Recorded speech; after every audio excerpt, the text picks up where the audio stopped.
Hello, everyone, and welcome to the first and 15th podcast where we look at cigar industry news through the lens of cigar media. I am Phil Carute from Comedy Cigars and Music. You can find me at comedycigarsmusic.com, on YouTube at Comedy Cigars Music, and on Instagram at Phil_Carute. That's Instagram. With me is Kaplowitz, and you can find him at kaplowitz.xyz, KAPLOWITZ.xyz. Cap, how you doing? I am doing great. That was an awesome introduction. I felt like it was very professional. That was great. I mean, like, I kid you not. So that's what it's like when you actually prepare. Yes, I try to prepare. Unlike mine. Oh, I think yours is fine. I think yours is fine. Well, you kind of have to say that, don't you? Anyway, are we contractually obligated yet? We're not contractually obligated. No, I mean, I didn't sign anything. Did you? I didn't send you anything to sign. I didn't sign anything. I signed a promise note to myself that I would make it through. I would make it through 5 episodes. This is episode 5. Oh no. I said to myself, I said 6. So I might be doing for the final and 6th installment of this podcast. Just might be me by myself is what I'm hearing. I'll make a deal with you and the audience that we have listening.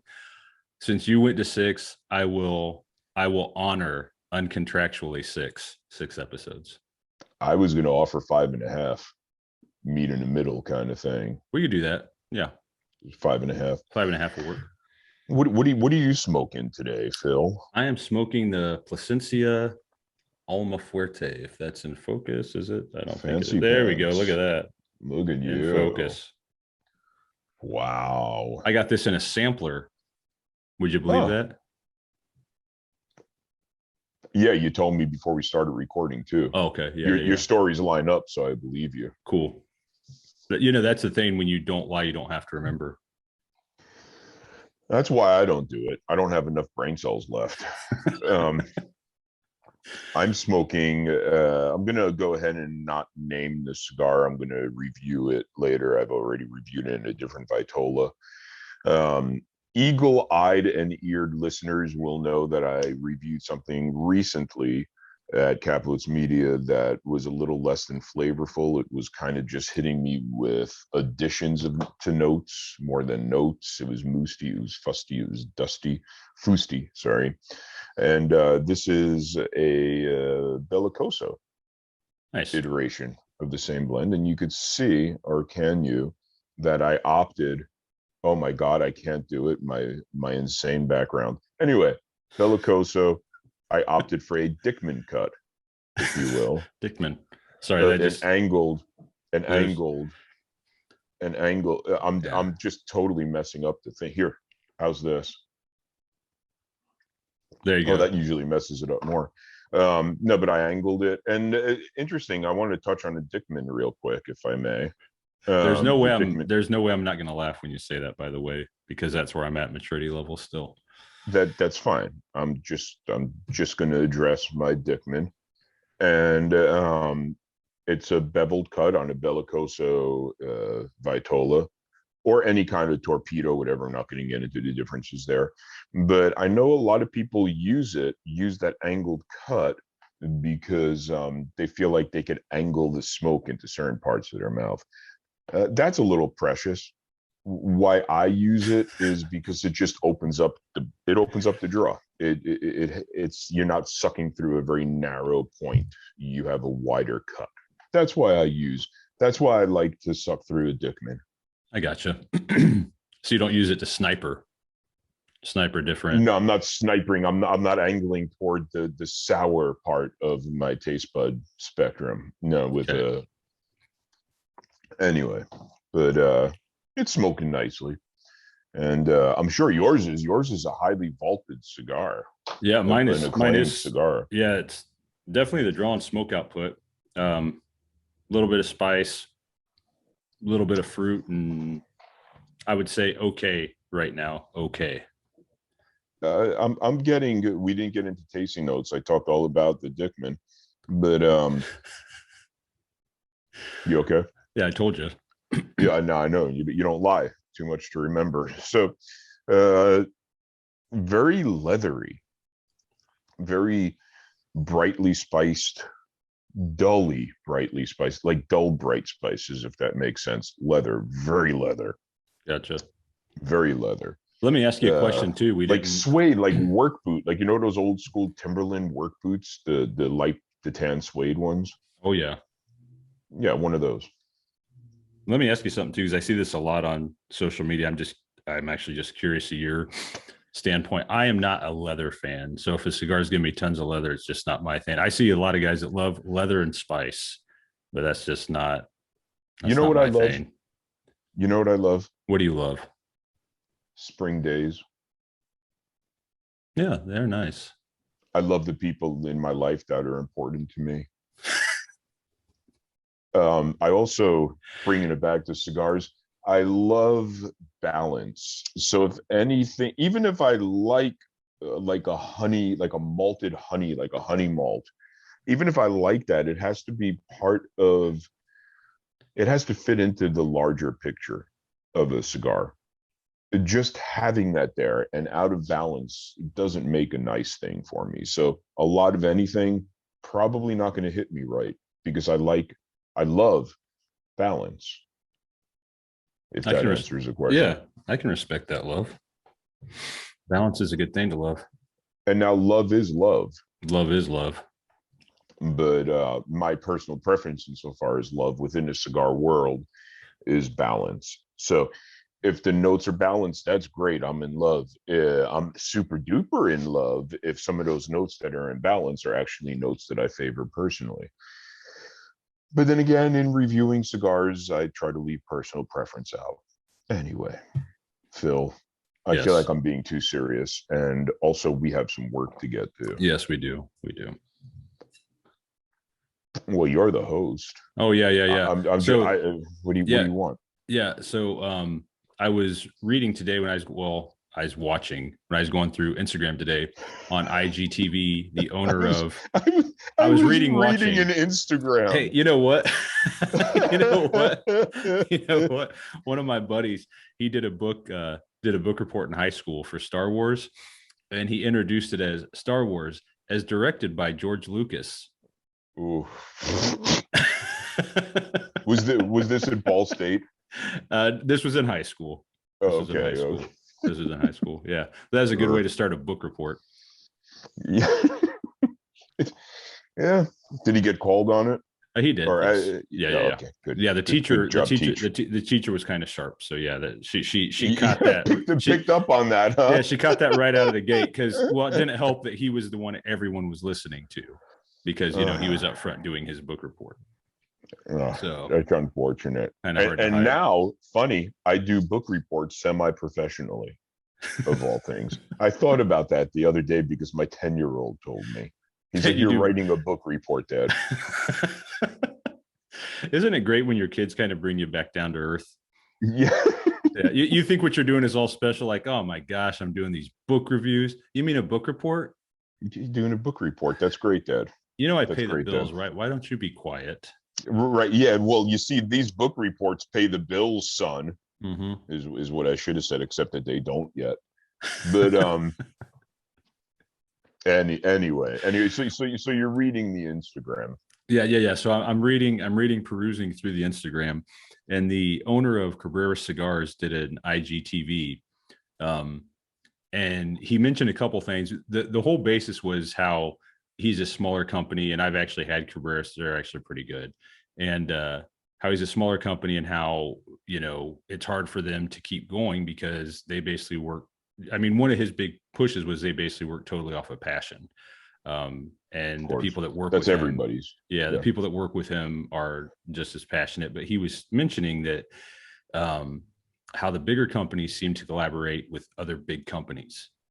So instead of a big company collaborating with like maybe a smaller company, like he didn't come out and say this, but maybe with a bigger company collaborating with somebody like Cabreras, the bigger company wouldn't stand to maybe really lose anything, but Cabreras, it could help them out. They're making a good product, getting a bigger person to kind of join forces with them could help them. But everybody's chasing that perfectly, perhaps mythical symbiotic relationship. Right. And an easy, lazy way to arrive at some semblance of symbiotic relationship is to do similar sized entities. Yeah. That being said, most of those really don't do much to advance either participant from what I've seen.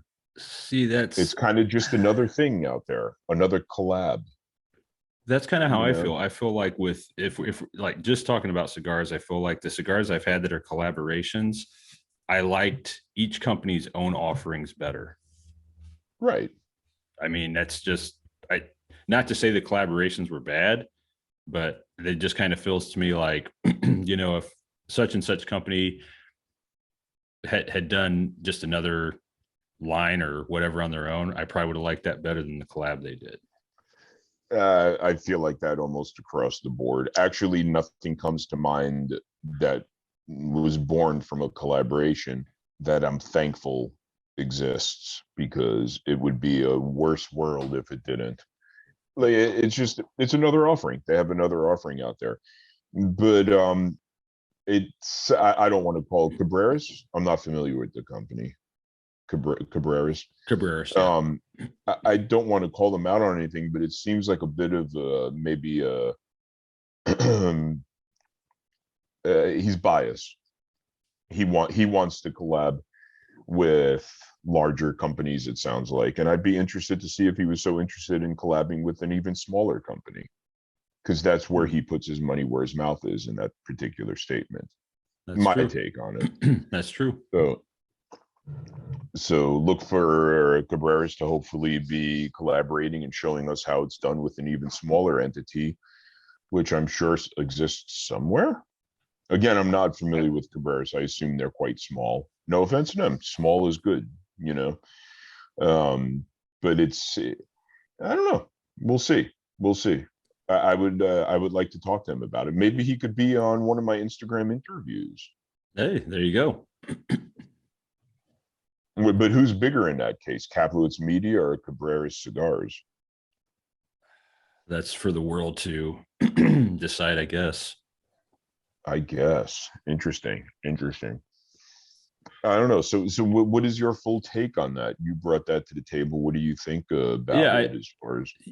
yeah. I mean, I see his. I guess I'm kind of on both sides there. I see his point of it in that maybe a larger company could help a smaller company out. The catch to that and what he kind of got to as But why well would was, they? Is what I'm keep. And anyway, I just keep getting stuck on why would you? But yeah, yeah, go ahead. the catch to that, which is what he pointed out too, is I mean, obviously the larger company would want to invest or not invest, but collaborate with a smaller company that they believe in, you know? So I understood that because it's one thing if you're a smaller company and you're not doing that well, or you haven't been in the game very long, to be like, oh, hey, this large guy could really help me out. I don't know that that's justified, but if you're a small company that's doing really well, and yeah, it could be nice to maybe collab with this company or that company to kind of help us out, knowing that the big company might not get a lot from it out of the gate.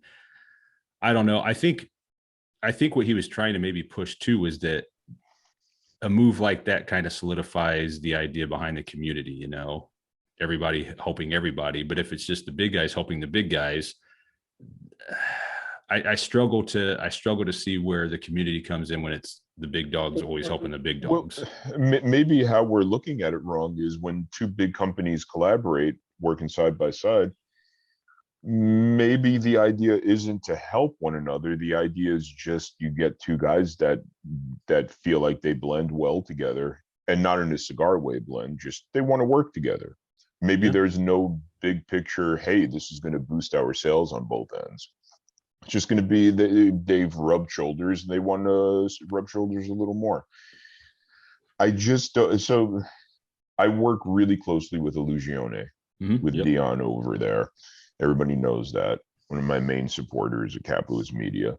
And I'll probably plug in something for them in this episode too. But I'm not going to name the other guy. There's a much smaller brand that is very enamored with Dion and constantly gets on me to remind Dion that he wants to work with Dion. I told Dion once. I did not tell Dion every other time that this guy asks about it, wanting me to talk to Dion. I talked to Dion once about it because I said I would. Sure. And Dion's response was simply, why would I do that? And you can't argue that. And I hope I'm not in trouble by saying that he said that, by putting it out there like that. But it really does beg that point. Why would I do that? Why would a larger brand do that? Why would a larger self-contained entity want to work with somebody super much smaller than them? And in that case, which I don't think you can fault any of the larger companies either.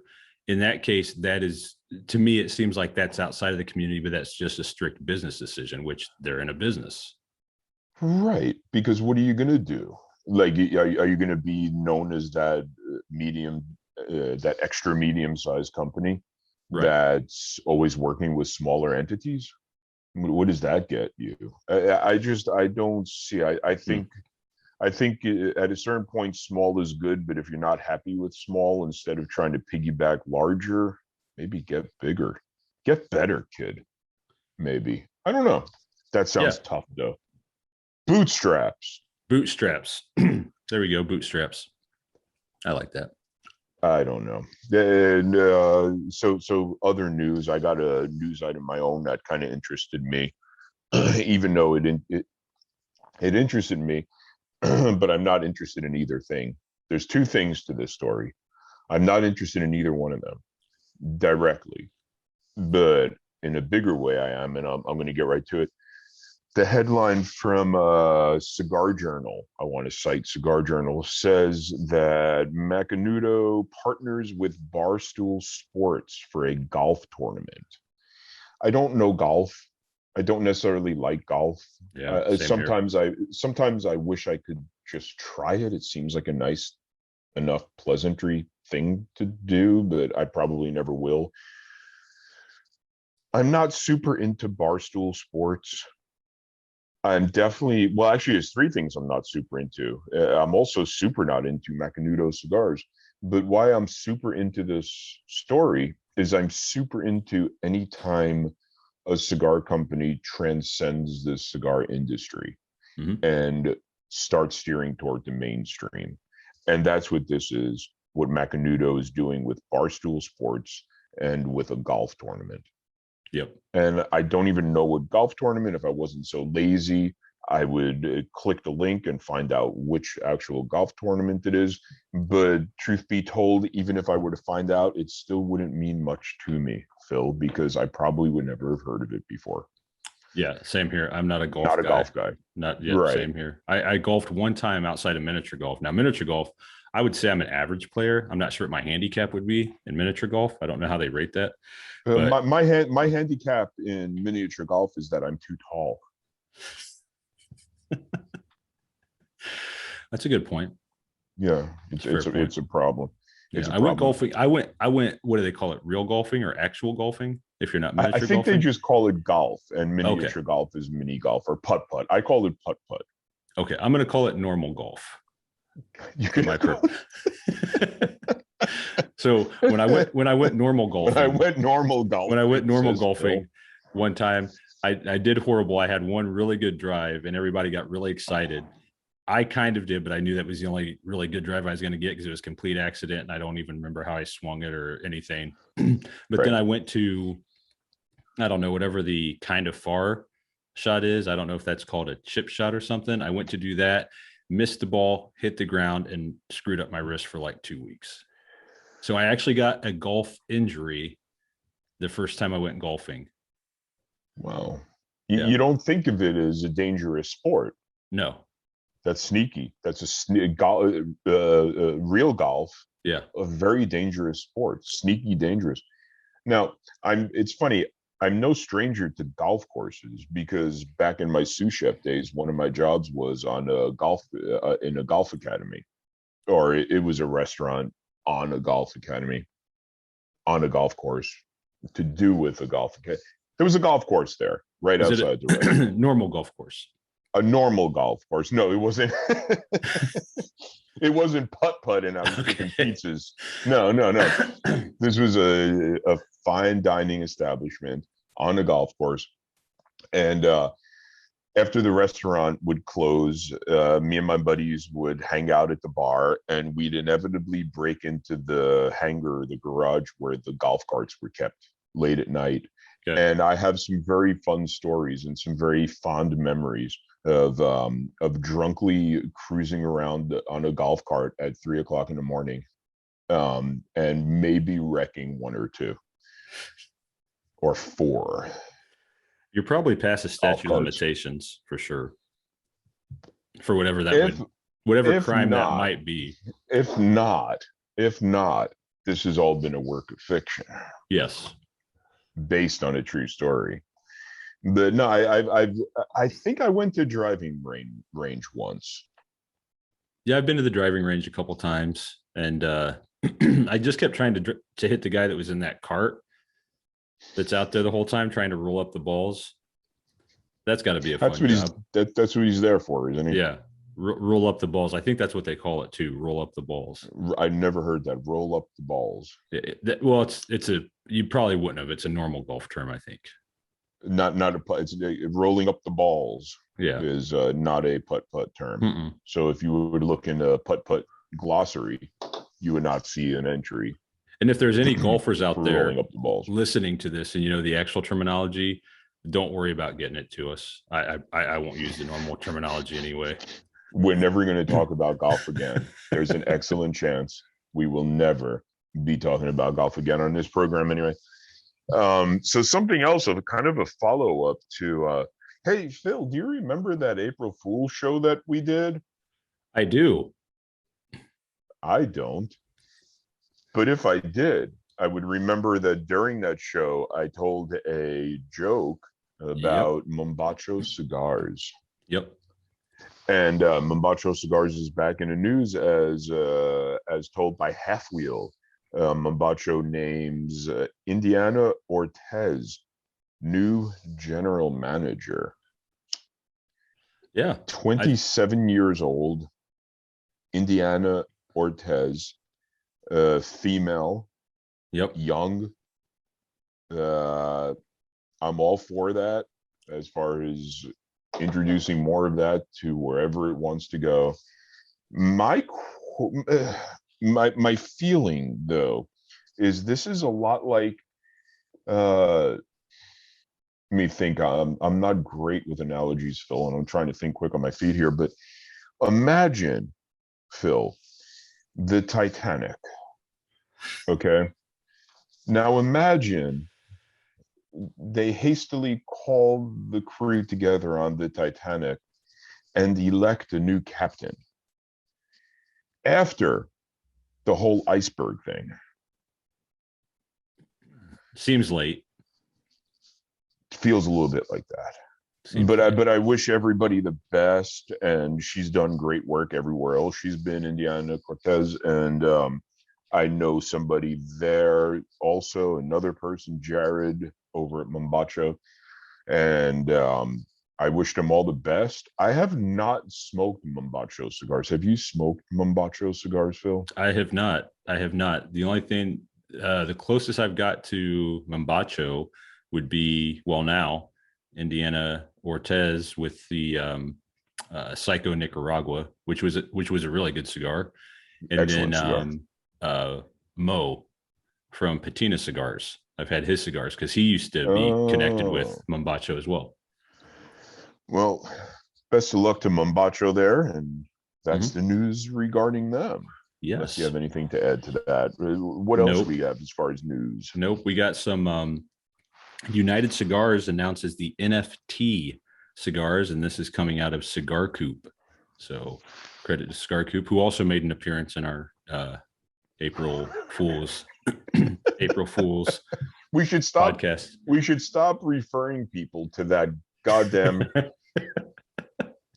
which was a blast. Hey, if you're not mad at us yet, you want to be, go check it out. Yeah, which was a blast to do. Whether everybody got it or not, still fun to do. It was good. It was good for once a year. is what Yes. I'm thinking. Yeah. Although maybe I would like to do it more often. Anyway, so NFT, N like in Noah, F Yes. like in football, T like in TP, Yes. Tango. That all change. That all checks out. Now, what I read this. I've read it We, 3 times now, and I still am mhm, not mhm. completely sure. What I can understand from it is okay.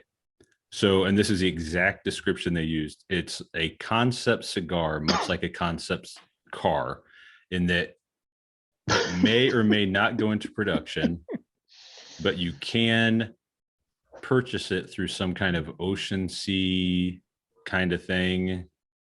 Is this They've like got, cryptocurrency? Is this well, the it's, Bitcoin? I Is think this it's not cryptocurrency, maybe cigar currency, crypto cigar currency, cigar cryptocurrency. so? Can I pay my rent with this conceptual cigar? You might be able to resell it. To whom? Not me. Okay. Now, I have so many questions. I'm so lost on this story, Phil, that I have so many questions and I don't know what they are. I could feel in my brain there's questions, but also in my brain, as we've talked about off air, off the record, not recording was, I feel as though this has a lot to do, a lot akin maybe to that episode of The Simpsons where the con artist blows into town and sells Springfield a monorail. You remember that episode? I don't remember that episode. I Fantastic episode. You should look need to into go it. back and watch it. Do you remember what season and what episode number? Yes, I'll get you that information later, Okay. though. Don't have it off the top of my head. Have it Oh, stored I away thought maybe it'd be right downstairs. there. No, it's not right here. Oh, No. okay. It sounds less than kosher.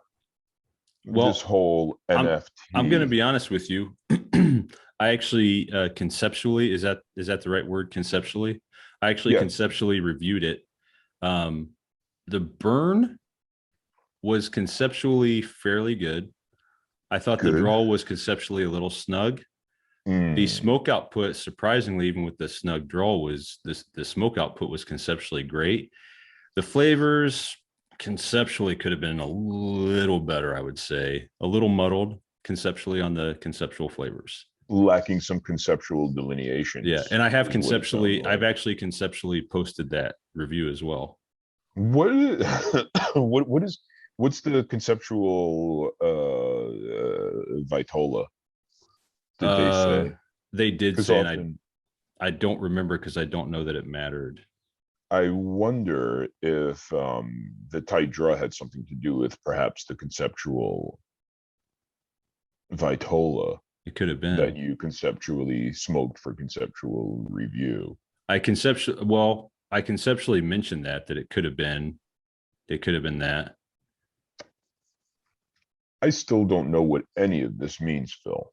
I really, And I don't either. So the first time I'll kind of run it through here. The first time I read it, I got to the end and I thought to myself, I almost got that. The second time I read it, I was a little confused. And then the third time I read it, when I got to the end, I realized I didn't understand any of it. that is a lot like reading philosophical texts. Mm-hmm. My experience having studied philosophy, you really, the first time you read it, again, to reiterate what you said, but to translate it into my personal experience, first time you read it, first blush, I think I'm almost there. Mm-hmm. If I read Yeah, it right. just a little slower, I need to ingest it just a little more carefully. Let me give that another run.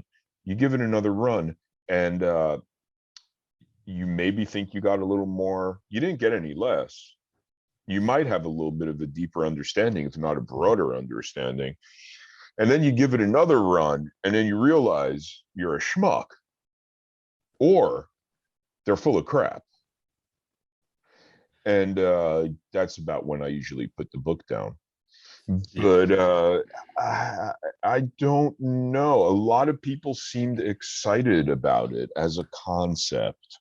Well, here is what made me here's feel extra dumb. here's the nice thing. It's from the Adaby. Well, it's from conceptually, it's from the real Adaby line, right? Did I say that right? Conceptually, it's from the actual Adaby line. Then, well, let's go back to golf for a second. Conceptually, it's from the normal Adaby line. Okay. Are you So with we are me? now in so now we're in Adaby putt section. Yeah, and you can give normal money for a conceptual box, but if you don't want to conceptually commit to a box, you can conceptually buy conceptual singles. Now, what if this concept never comes to fruition? What if this concept never makes the leap from putt putt to real golf? Does that money get returned, or do you always have the pride in having owned a conceptual cigar? Well, conceptually the money would be returned. I mean, you won't normally see that in real life, but Now, in when you your say money, this is actual money. This is not putt putt money. yeah, This I is believe it's so. I believe you're spending real money. See, this is where so this is where you're I was spending confused. real golf money for a chance to play putt putt. The chance. A chance Like Gilbert Gottfried and Norm Macdonald said, for the chance. to play putt putt. I don't know. I don't know. Lots of people excited about this though. Conceptually, Lot, though, I'll have you know that I bought all the boxes and all the singles. So conceptually, nobody else has a chance. all conceptual roads lead through Phil Carute. Yep. So if you want to purchase that, and I'm not a contractor or anything, not a sponsor, conceptually not a sponsor. Well, hey, conceptually they could be a sponsor, I suppose. Do you want to take on conceptual sponsors? I don't know how I would build that is the problem. Conceptually. I'm so silly. Yeah. Um, so a lot of people excited about it. It's good to be excited. Something else, Phil, you brought to my attention that people are excited about is the fire, and this coming from Cigar Aficionado itself, the big league. That's the real golf of Yeah. cigar media, Cigar Aficionado. Fire in Honduras destroys Alec Bradley tobacco. That's a that's a hefty headline. Yeah, it is. There, Phil. That's salacious. If that's a word, and if it's a word, if it fits, that is a big headline. From I Cigar got really, Aficionado, I got fire. okay, I want to get out of conceptual. So I got really kind of excited when I saw the headline and the people that had retweeted it and reposted it and everything else. And then I read the article and I saw that um, the owner of Alec Bradley, Mr. Rubin, wasn't seemed to be bothered at all. Right. It could be because for all that headline, for all the heft of that headline, it's not really a story because these tobaccos weren't slated to be used for years down the road. 25, 26, I believe. Right. They could easily buy tobacco, perhaps even grow tobacco, and have it catch up with that, what they need for that production in 4 or 5 years from now. These structures, they are not, and the article touches on that, they're not structures that will say they're not, let's say this, they're not structures that you would insure, and they're not structures that you maybe could insure. Right. They'll build them back up in a couple of weeks. Yep. if they need to. And if they needed to do it quicker, I'm sure they could do it quicker. Yep. It's really kind of a non-story. And I get the feeling, and I looked at it after you did, I get the feeling that people are upset with Mr. Rubin for not being more upset, or they think he's hiding something, like he's playing poker with this. But I'm here to tell you, from the outside looking in anyway, this isn't the end of Alec Bradley. Right. This isn't gonna hurt anything, really. I mean, nobody likes to lose tobacco. Nobody likes to lose buildings and maybe tools, but this is not a game changer. This is no Ron Real. Yeah. Phil. Yeah. It's not a game changer for Alec Bradley for sure. And I just couldn't help but visualize Mr. Rubin when I read the end of the Why are we calling him Mr. Rubin? Formalities. Okay. Yep. Formalities. I just couldn't help but think, like, picture him as they're asking him, like, whoever asked him whatever, like, oh, how does this affect you?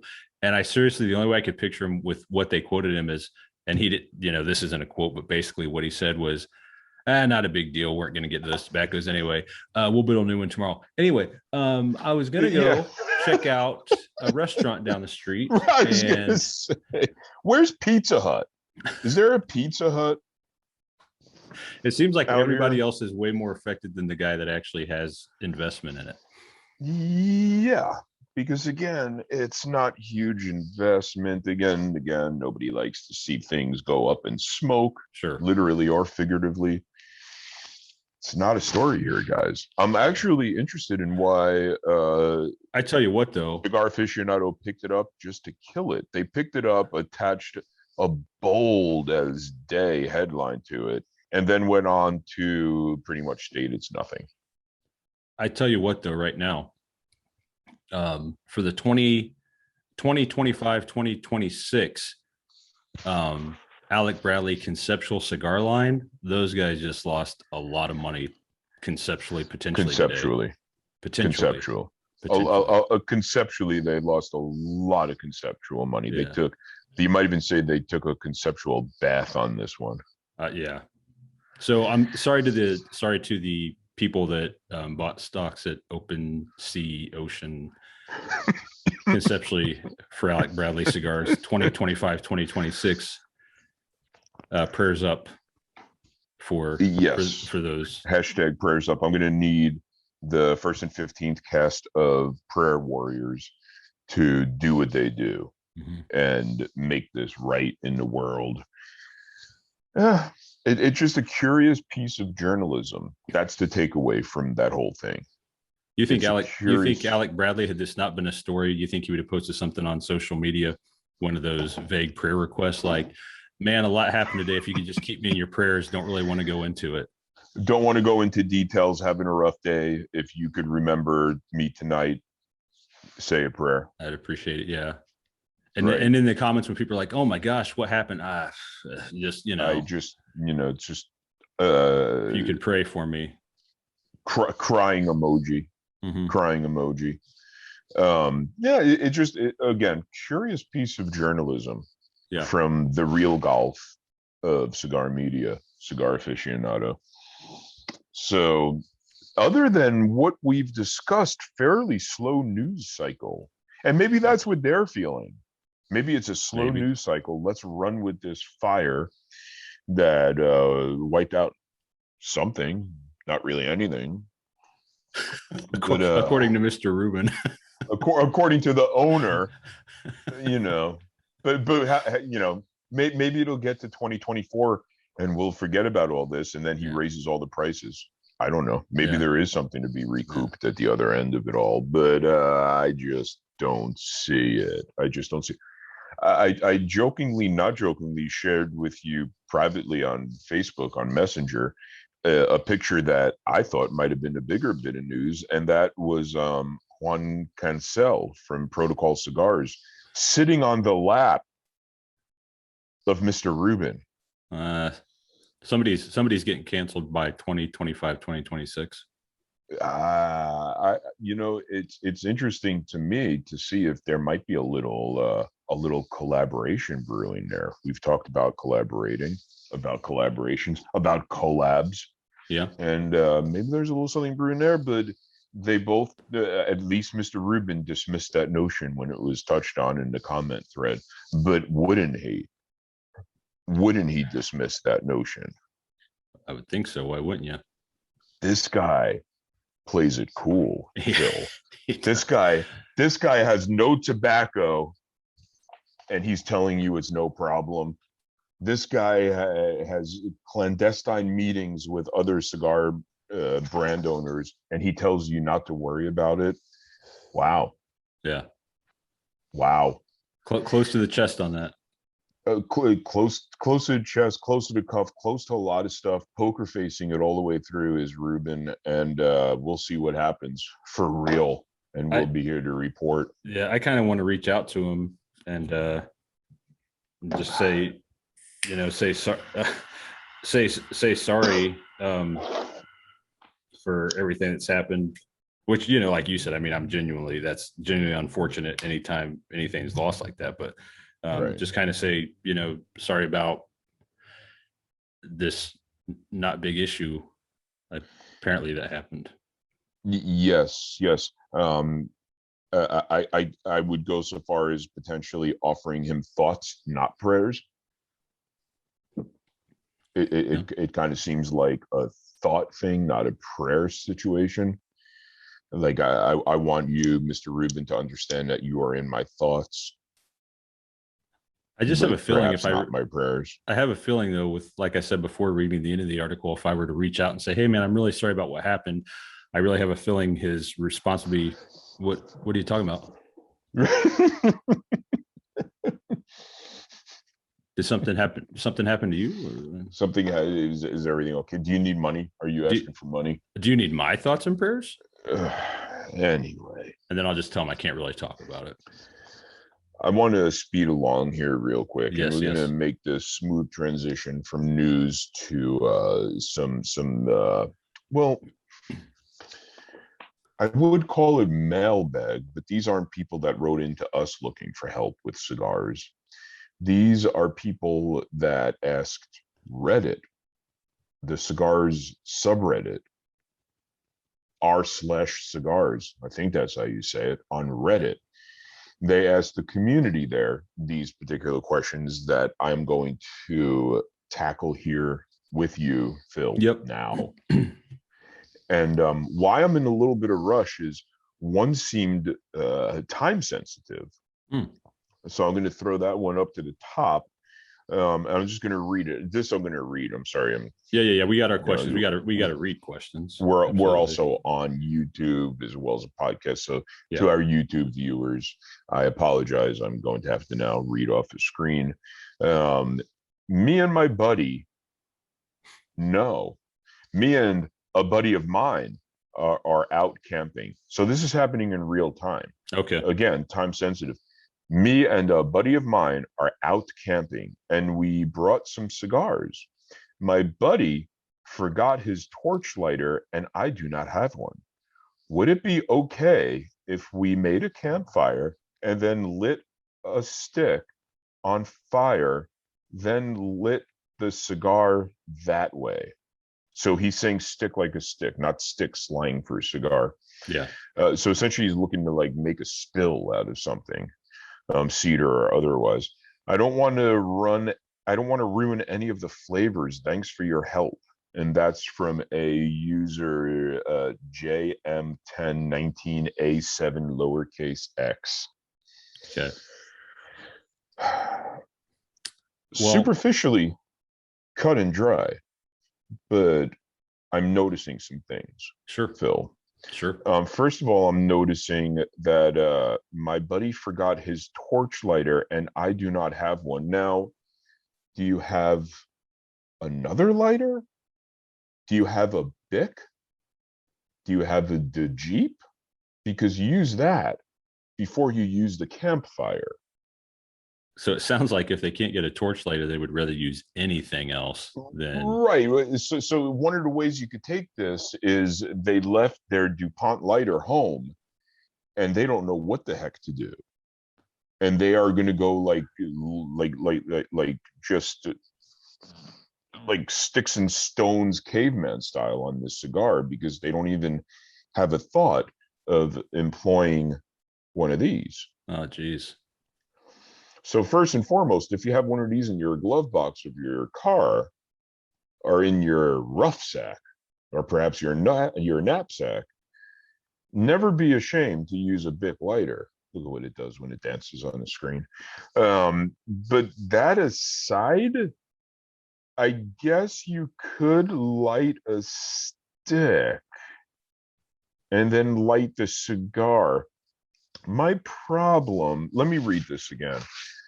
We brought some cigars. My buddy forgot his torch lighter. Would it be okay if we made a campfire, then lit a stick on fire, then light the cigar that way? Now, the troublesome part of this whole thing is, and I quote, then light the cigar that way.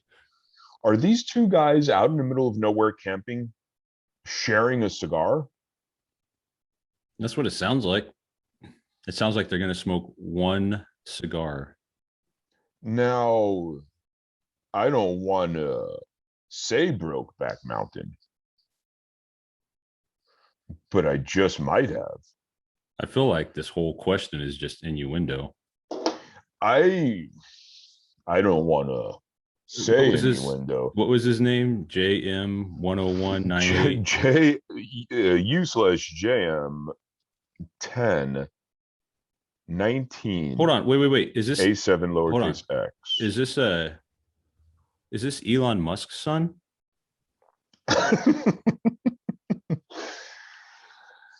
Yes, you could light a campfire, light a stick, and light your cigar.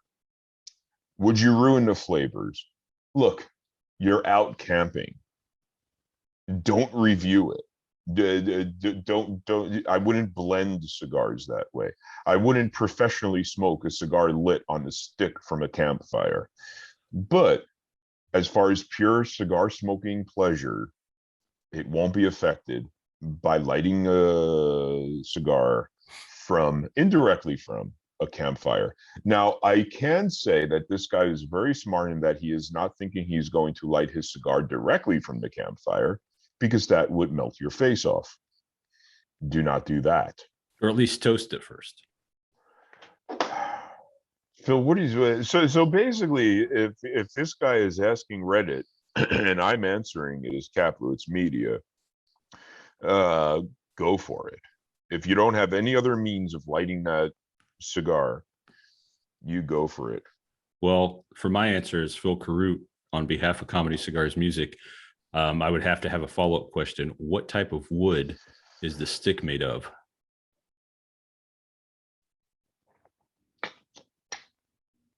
This is interesting. Because if you don't have cedar, you're golden. Yeah, if you don't have cedar, I just wouldn't be smoking that night probably. But what else are you gonna do? You're out there in the middle of nowhere, camping with your buddy, ready to share a cigar. One cigar, like two regular guys. Yeah, one cigar. Just out there alone in the wilderness, just you and your buddy. You know what they could do? One cigar. They're smoking one cigar together anyway. If they clip the end, which whatever method you prefer, V-cut, punch. Oh, yeah, this thing. Hey, did they remember the cutter? Dickman. Did they remember the cutter? We don't know that. Well, but we don't know that. But I'm assuming. I mean, if you forget the lighter, you forget the cutter. But there's ways into a cigar without a cutter. Believe it or not. So what they could do, you could pinch it. You know, if they really don't want to affect the flavor with a possibly non-cedar stick, they're smoking one cigar anyway. One of them could put the clipped in his mouth. The other one could put the side you're actually supposed to light in his mouth and just do cold draws all night together. Now there's a scene in Requiem for a Dream. Are you familiar with that? I'm familiar with that movie, but I'm not sure about the scene. Okay. It's a bit blue. I'll tell you off air. Okay, that'll work. But it involves sharing a dildo. Now, next up Yep. on what's that? Oh no, I was yep. Next up. Okay, next up, two. Do you have the list of? I have the list. You want me to read Yeah, this you one? want you read number two. Yeah, Let me put this. Now I'm gonna have to read. Requiem for a Dream was an excellent movie, but I can't make my way through it very often. It's very heavy and depressing. Yeah, a little bit. Okay, so number two. Hey all. By all, we'll assume that's me and you. I'm fairly new to premium cigars, and I've quickly outgrown my Tupperware. Uh, parentheses, thanks to CBID. He's bought too many, Cap, you see. Wow. And I'm wondering the best way to humidity a cooler door. I'm guessing he meant humidify. Humidify a cooler door. Okay. I'm already getting frustrated. Okay. I've checked the wiki, but unfortunately half of the pages in the humidity quote section are down/outdated by half a decade. Oof. Oh, well, then, yeah, because they're okay. That's 5 years, though. That's not really yeah. outdated. But anyway, good. Yeah. I've browsed around on forums and cigar websites, and there seems to be a bunch of different methods, from crystals to bovedas to sponges, etc. Not sponsors. I'm wondering how those of you who use a cooler door chose to manage the RH. I'm thinking of just using larger bovedas, capitalize that time. But I'd like some feedback from other members. Also, do I need to season a plastic cooler door? Thanks tons. Well, hold on. I'm not even done. I'm sorry. Sorry. Hold on. Okay. Thanks tons in advance. And I'm really enjoying the hobby. Sorry if my question seems a bit daft. Capital edit. Forgot to mention cooler is a 48 quart igloo, and that comes from u/Sevens001. Okay. Now, there's a larger issue at play here, and I laugh. Not user CEVA to C Evans, user C Evans 001. I like sevens. I don't. If you stick with the cigar thing, in a couple of years from now, we'll be laughing together at this. At you having been here. It's just now I'm laughing at you.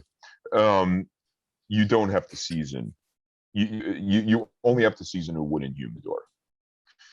You do not have to season a cooler door or a Tupper door.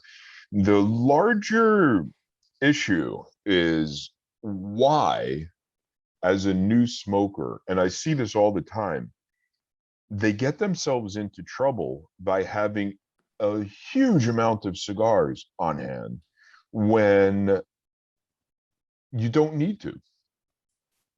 You simply could let the brick and mortar worry about maintaining the humidification of the cigars prior to you purchasing them.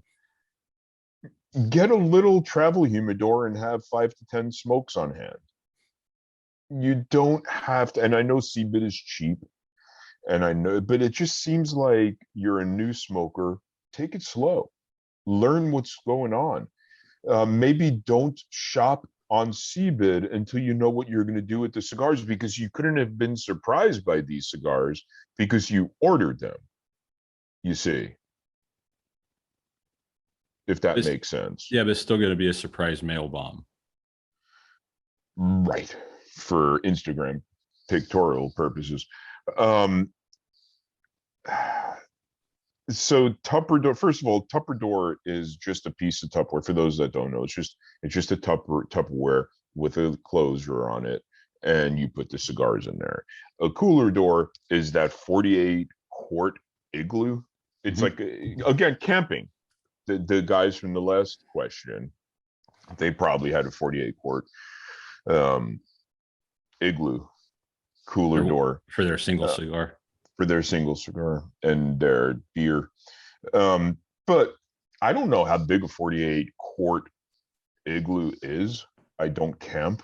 I don't have an igloo thing. But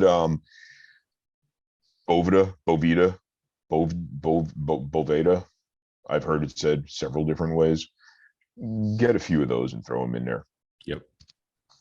I would recommend in the igloo container, get a bunch of. I would still say 69. Get no less than 69. Maybe go as far up to 72 because the closure isn't probably as tight on there. And every Bovita, when you get like a 72, when you get a 69, it's usually 1 or 2 less for all into actual relative humidity if you were to read it in a humidor. I just don't understand, Phil, why take the step up in quantity that much? It's the culture. And I don't say that bad. That's the truth. I mean, the idea behind it is you want to have a ton of cigars. That's the culture of it. Otherwise, what, you're not a real cigar guy? And again, I'm not even talking to C. Evans here. Yeah. I think that maybe we helped him, maybe we didn't. Do we have to go? But I wouldn't get involved with sponges or crystals. You set it and forget it with the Boveda or however many. I'm sure on Boveda's site or somewhere it tells you how many you need for how many of a count of cigars and whatever size thing you have. Yeah. But just do that. You don't have to season it. I personally don't use cedar for the cigars I'm going to review. I use a plastic humidor. It's actually a humidor, but it's plastic because I don't want everything to taste like cedar when I'm reviewing it.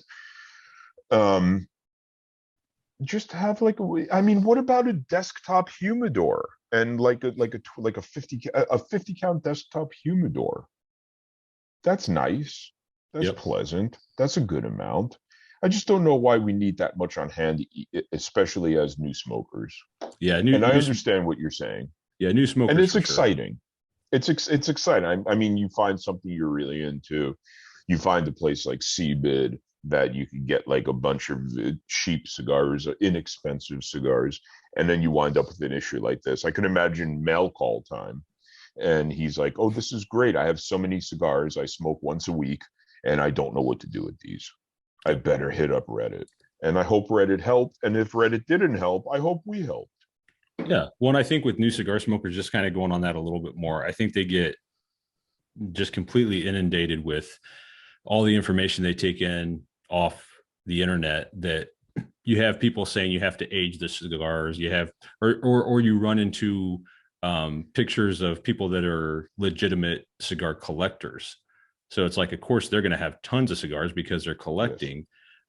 So if you get caught up in the collector's pictures and you get caught up in aging and all that, then you're thinking, well, I got to buy all these cigars and I got to leave them in my humidor, and because I got to age. And then this collector guy had like a walk-in humidor. And I think new cigar smokers get caught up in all that. And like you're saying, buy a couple, smoke a couple, go down to your brick and mortar, or if you prefer to buy online, order more. Sure. And when you get down to, if you really want to make sure you're always in stock, when you get down to a handful, put another order in on the internet, a reasonable order in on the internet. And keep a nice, inexpensive, if you want, desktop humidor. Yep. Whatever it's made out of, wood or plastic or clay or glass, or I don't know if they make any of those, but and then you just I don't know. It just seems like overkill. I mean, if I wasn't doing what I do with reviewing cigars, I would have probably a box worth of cigars on hand. Sure. 20. Sure. And if you're smoking alone, especially if you're not planning on giving them out to anybody, or a buddy when he comes, well, even if you're planning on giving a couple out to a buddy, you're not smoking that many. We talked about this last episode of the episode before. If you're really set on smoking 4 to 5 cigars a day as a new smoker, you're going to miss out on, I think, the flavors and everything else of those cigars. Now, if you're just smoking because you want to hang out and smoke a bunch, that's fine. But I don't think you're going to get out of those cigars what you're hoping you're going to get if you're smoking 4 to 5. Right. Just chill. We're all excited here at first. Just Try not to be. Yep. Here's another one, and it's kind of in keeping. From Reddit. Reddit's got questions, Phil. Yep. First and 15th has answers, as does Reddit. But I've got a Tupperware right now and have recently filled it up. Right now, wow, he's very immediate. He's saying right now. This should have been question exciting. 2. This should have been question 2, maybe. Exciting. Right now, that's true. I hope we have come to his aid in time. Right now, I've got 1 cedar insert in it, but was wondering if I should get a second to stack. So, how many is 2 cigars? How many is too many cigars? How many is 2 cigars many to stack? So, how many is 2 cigars many to stack? I think we know what he's talking about. Before getting another insert / shelf, is 2 rows of cigars stacked a limit, or does it not really matter as long as I get temp and humidity right? And that question comes from you / tasteless smell. Lots going on here. Lots going on here. First off, you don't really need any of that. You don't need shelves and sleeves and stacks, and that's all those inserts are to help you separate your stash so you could locate what you're looking for more quickly and effectively. Right. The weight of a cigar, if laid properly, is not going to squish the cigar underneath it. If I'm hearing that correctly. Yeah, I think you are. So if you have 2 cigars and then you have 2 cigars on top, or like a little offset from, as long as they're not like jammed in there, like you just threw them in, right, you're fine. Just line them up and you're fine. Now, if you want inserts and whatevers, again, that's just to help you locate cigars that you're looking for. Something that he did mention was that he mentioned the temp and humidity. People talk about humidity all the time. It's whatever. You can get that anywhere. What I hear less mentioned is temperature. And it doesn't really matter. Does temperature? It's not very important. Maybe that's why I don't hear it a lot. But when I do hear it, it's like this, and it's like, do I have to worry? You don't never, unless you're keeping it by a furnace or in like outside in Alaska, you don't really have to worry about temperature. If it's inside, it's okay. He didn't say where he was from. He could be from Alaska. Then worry about temperature unless you keep it inside your Alaska home. With heat. With heat, and then it's fine. Yeah, I mean, this is another one of those, I'm not ready for this many cigars. Yeah. So again, drive slow, homies. Yep. And one more. Let's help one more. Yeah, one more from Reddit. I think I got all the long ones. Okay, number 4. I've always been interested. Dude, I'm sorry. Did you want to break this up? Did you want to tag me in halfway through, and I'll read the second half? You did. No. Okay. I'm good. I'll be okay. I have always been interested in collectors and collecting. People who collect wine, bourbon, first edition. He said first. I wonder if that was subliminal. First edition books, etc. Is there collecting in the cigar world? Real quick, yes. Does anyone consider themselves a cigar collector? Yes. That seems like a weird follow-up, because if there was collection, anyway, is there a difference between people that buy to smoke versus collecting, or is it all the same thing to you? If you collect, do you collect specific sticks, brands, etc.? Collect different from what you smoke? What do you consider collectible sticks? Are there Any famous collections or collectors out in the world? Whew, I have been smoking for 20 years, but still consider myself an amateur and never have enough cigars on hand to consider it a collection. But I have seen people on here with multiple humidors and boxes on top of boxes. I'm curious if people consider the stock they have is a collection that is special, or is it just, or it's all just cigars waiting to be smoked. And this comes from L.E. Sanderson, 78.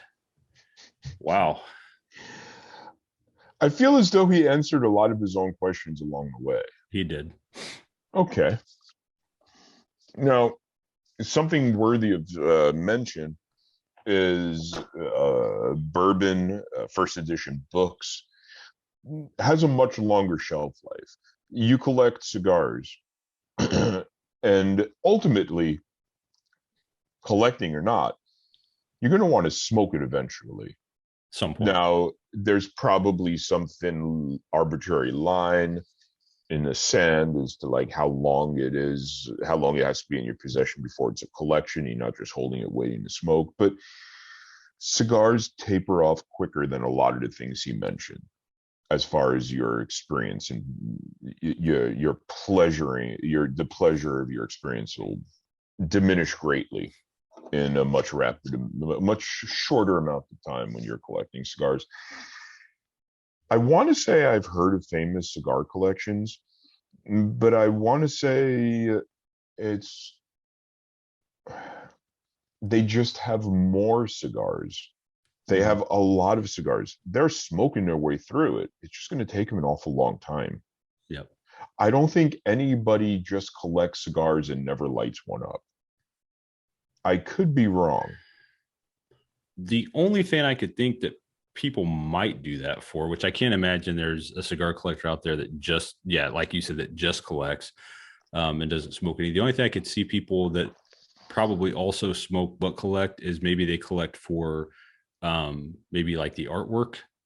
Some people get really big on like the bands or even just, even the boxes. Like you said, people stacking boxes on top of boxes. I don't know. When I look at it, and I'm not criticizing anybody, just for my own personal preference, I don't see myself ever having a like walk-in humidor or huge humidor that just holds thousands of cigars, because I'm never going to get to that. There's no way. Right. You're at a certain point throwing money out. Mm-hmm. The other thing to consider is, again, talking about bourbon, talking about books. I forget what else you mentioned. I'm looking at it. I can't find it. Cigars, while a luxury item, they don't appreciate in value, nor are they ever as expensive in the first place as much of what else he stated is. So why would you be putting away a collection of a box of cigars that's maybe a couple, even a few $100s for how long? It's not going to become more expensive necessarily. It's not going to increase in value, I should say. Why exactly do you collect it then? To me, you're always just holding stuff you haven't smoked yet when you're talking about having a collection of cigars. Yeah, and there are people that have that many cigars too, that, like I said before in the last question, the question before that, are aging it, are trying to age it. I mean, that's kind of the idea. But if that's they're not collecting either. Right, that's just holding on to cigars until you get maximum pleasure. And I'm sure you're not going to want to hold on to them too long, to the point where they thin out and they don't have the balls that they used to have, and it's not as much fun to smoke them because they're bland. I hope we helped him too. I think or her. I think we did. Les Anderson. Yeah. All right. Okay. Cool. And we have something a little off topic. Do you have the? Yeah. Do you have that pulled up, or you want me to get it? You want to get it? You want to get it? I'm trying to relight. Yep. I know what this is. It'll take a second. It'll take. So basically, Phil and I have been honing our skills in an area that's familiar to us by helping people with questions they have. Now we're going to step somewhat outside of our comfort zones. Yep. And, Okay. again, not a question. Oh, you're hosting. You could explain what Yeah. we're So gonna do, this, Phil. this isn't Sorry. a cigar question. We're trying to diversify conceptually, and so this one comes from one that Cap was able to procure from Dear Abby. So, okay. I am 62, very healthy and youthful, and work full time as an RN. I recently started dating a 67-year-old man I met on a dating site. I'm going to stop there for 1 second because I cannot imagine ever. I'm 20 years or so shy of both of those ages, and I can't imagine ever dating again at my age. We go out, do various things together, laugh, and seem to be compatible. My concern is he has significant heart disease. He has had stents put in and is on multiple meds. He also has moderate kidney failure. I'm realizing he's actually very preoccupied with the state of his health because he talks about it often and sees physicians as well as naturopath and myofascial release specialist. Well, that seems selfish. He's focusing on his own health. We were taking my dogs What's for that? A myofascial release specialist. That's kind of like correct me if I'm wrong, anybody out there, but that's kind of like when I think they use pressure and stuff on areas of your body, kind of like massage, probably completely wrong on that, to try to make you feel better physically and mentally, emotionally, spiritually. We were taking my dogs for a walk recently, and he said he didn't feel well. I wonder why. He fell and his defibrillator went off. Another time we were on a trip. This is quite the catch. Another time we were on a trip and he couldn't walk far before saying he needed water. Oh my gosh, this guy wants water, and he's thinking about his own health. What kind of selfish person? And he also wanted to be sure there was a bathroom close by. Well, because if you want water, you have to plan ahead. This guy's playing chess when everybody else is playing checkers, Phil. That's right. He really wants to be alive, it sounds. Another time we were attempting you to might have ask why. Why? Another time we were attempting to have some intimacy. You know what that is? Relations. And his defibrillator went off, which put a damper on the mood. This guy is selfish all over the place. That's hard to recover from. Could you imagine you're with your special lady friend and your heart stops and all go ahead. And all she can do is look at you angrily. And you just know, with your heart stopping in your chest and the cyborg component of it bringing it back to life, you just know you're never going to hear the end of this. Yeah, well, on top of it, I'm sure that after that happened, he asked for water too. Should I stay with to pee shortly afterward? Yeah. Should I stay with this guy when his general health is so poor? It is affecting me and us. I do not want to be a caretaker, although at the same time, I do have compassion for him. And she signed this, heartstrings pulled. This woman has no compassion. First off, people like to think they have compassion, but then people tell you that they don't. And they don't tell you that they don't. They show you that they don't. There's no compassion here. Yeah, I feel like I'm going to go back just for a second. That being said, I feel like she can't want to sign up to be a CNA for this guy. Well, to his credit, she's already an RN. He knows what he's doing. He does. This guy knows what he's doing. This guy. I'd be curious to know how many of his former girlfriends have been healthcare professionals. Yeah, and this seems like a thing that could have been solved first date out. I mean, it's not like he was able to hold all that in, and then all of a sudden it's like, oh my gosh, second date in, then everything came to light. I don't know. Now hold on now, because I had a roommate for a little bit.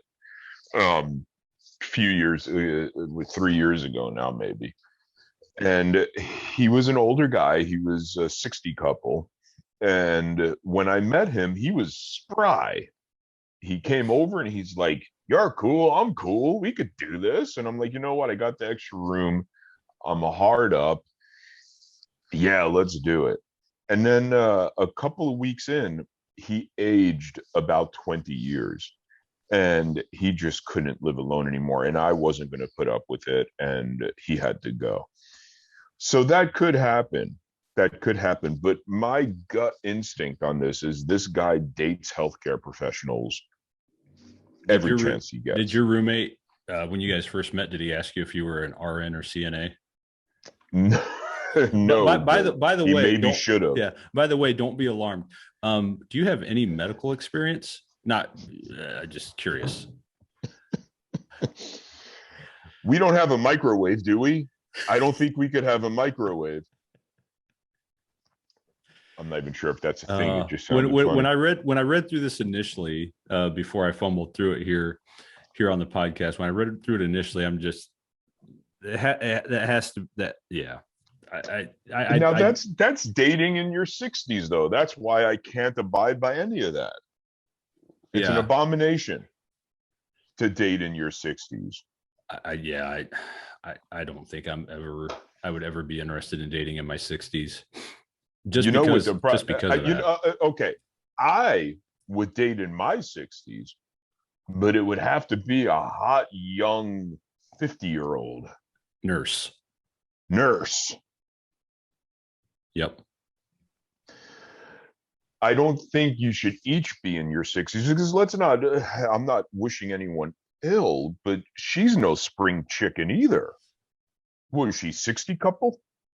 Yeah. What happens if he has a miraculous recovery from all this stuff and she starts going downhill and then she's cruising through Deer Abbey and here's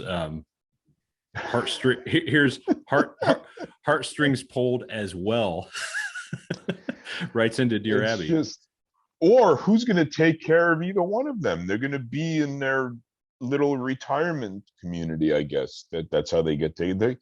Maybe if you really like this guy, look at getting into one of those 55 and older trailer parks. Do you have them out there too, or is that just the Pacific Northwest? Yeah, no, we have like. Are you talking about like assisted living things? Yeah, kind of not assisted living, but you kind of like you buy a small, usually like a mobile home thing in a 55 and over facility. And it kind of puts you at the top of the mountain for being streamlined into a nursing home. So like it starts off like you could live independently. You just choose to live where there's no kids around because fuck kids.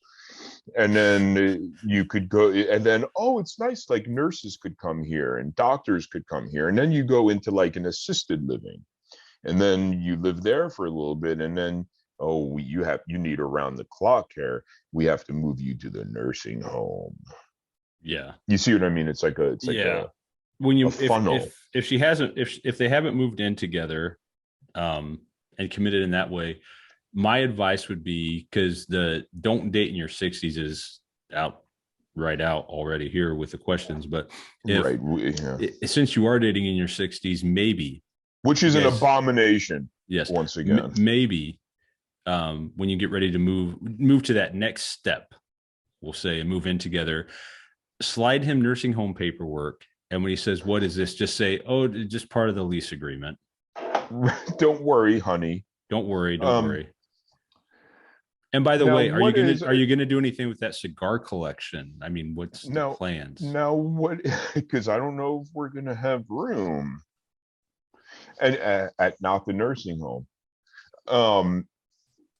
Let me ask you this, Phil. What's it mean to date? To me, dating just means spending time awkwardly with someone else that you might be interested in, to use her words, intimately. Right. It's a very, dating to me is a very long test drive before you purchase the car. And in the context here, purchase the car means to get into a significant relationship, whether you move in together or not. She still uses, if I'm not mistaken, the term dating. Yes. It's obviously not working. Yep. She took the car off the lot. She took it around the block a little bit. Maybe it peed on her, and she doesn't want to buy the car I don't think, for whatever reason. to be honest, Don't buy the car. yeah, for her surprise, I don't think she test drove this. I don't think she kicked the tires. I don't think she did anything. I think if she kicked the tires, the car would have died, Phil. Yeah, there's no way she test drove it. I would, like, when you take a test drive, you always have the salesman yapping in your ear next to you. Yeah. You know, if it were me, I wouldn't have even got that particular vehicle onto the highway. I would have pulled over on a side street and said to the guy next to me, "You're driving us back to the lot. Right. I do not want this vehicle." Yeah. And there's no shame in that. But however, there is shame dating in your 60s.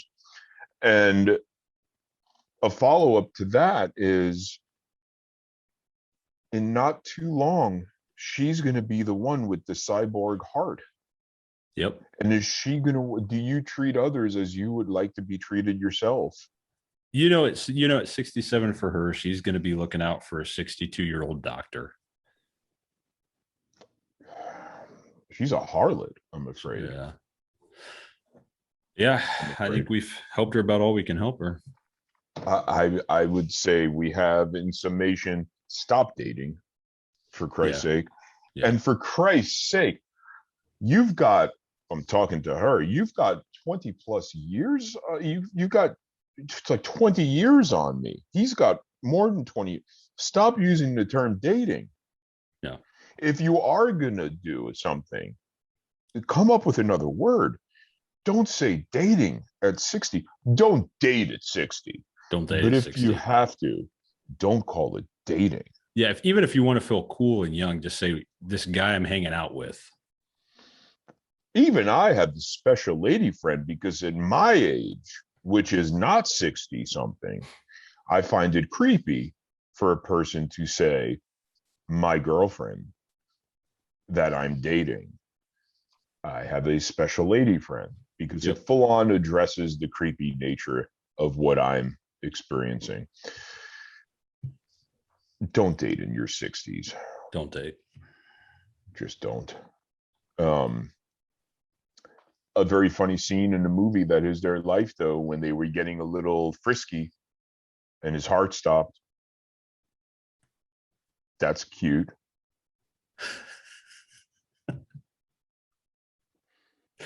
This guy too, after their intimate moment, when he had an issue with his defibrillator, that after it was all said and done and they're just laying there together in bed, this guy has the confidence that he went, that was pretty good, huh? Now, I don't want to address the elephant in a room, but if we're talking about an issue that's essentially pertaining to blood flow. Yeah. Oh, look, the elephant. Yeah. Right there in the room. Right in the room. Limp. Hitting you with its trunk. It's limp trunk. It's limp trunk, just swinging it back and swinging it back. It's swinging over it back cooked noodle trunk. Swinging its trunk back and forth, just looking for water. Just let him drink. Let him have it. You don't owe this guy anything. You were just dating. You didn't want to buy the car. You didn't even have a good test drive, but you do have some cute stories to tell your grandkids. You nut. I wonder what grandma's doing now. She's probably dating. She's probably dating a 65-year-old now. If I know grandma, she's dating a 65-year-old. I hope this one doesn't have a bum ticker. Yeah, and if he says one thing about water, we are done. I've learned my lesson. Does this guy want to pee again? Is this guy just looking for a peaceful end? Oh, he's looked at the wrong place here. Right. Yeah, your late 60s, when you stop looking for a happy ending and start looking for a peaceful end. I feel like she asked for advice that she already knows the answer to, but she wants to be able to tell him, well, I wanted to stay with you, but Abby and First and 15th said maybe not. Set to kick you to the curb. This poor guy. This isn't even working for him. He can't be having a good time, can he? It's I embarrassing. I can't imagine with all the health issues he ever has a good time. Imagine, Phil, you're on a date, your heart stops. You don't call for another date. No, You no. don't call her back and go, "Hey, honey, remember me? I'm the dead guy. Yeah. At our age, Get coffee." at our age, if you're hanging out with somebody at a restaurant, you spill your drink on your lap, you're done. You're never You're going to done. ask that I person to go look on a like I date have again. early onset Alzheimer's. Yeah, I'm done. I'm over it. I'm I'm not. done. I'm And stick a fork in me. that's again where this guy's confidence comes in. This guy's. I like the guy. I like the cut of this guy's jib. Yep. I just don't think he has enough jib left. Yeah. He thought that conceptually he had a pretty good thing going. And conceptually she had a really good thing going. You talk about symbiotic relationships, and you're not talking about that one. No. Because you're talking about a guy that needs a caretaker and that weaseled his way into a date with a registered nurse. Yeah. You think she's still working? I don't know. I don't remember if she said retired. She sounds spry. Yeah. You go get him. Get yourself, if you're as spry as I think you are, get yourself a 58-year-old. Yep. Preferably with no major health issues. Is there such a thing as a 58-year-old? Not in my family. With no major health issues. Yeah, wouldn't have been in mine either. I feel like we've helped her particularly. Yeah, I feel like it's maybe time to get out of here. I think we've helped everybody we can help today. Yeah, it's all about helping people. That's what I like to do. And Phil, thank you for collaborating. Hey, yeah, thank you. Yeah, thank you for collaborating with a smaller guy. No, I thought physically. I was a smaller guy. Not physically, but just not physically. We're about the same. Conceptually smaller. I don't know. You're lighting it up on Instagram recently. Instagram is fun. I'd say conceptually you could argue which of us is larger. Brick and mortar style, we're about the same size, and that's really what matters, isn't it? That's what matters. I don't know. I don't either. Thanks. I just wish everybody so well. Yes. So. Yeah. This has been I'll take us out here. This has been First and 15th. You've been really listening to us. Again, I'm Phil Carute, Comedy, Cigars, and Music, with my co-host, or I'm the co-host, Kaplowitz.xyz. Thank you.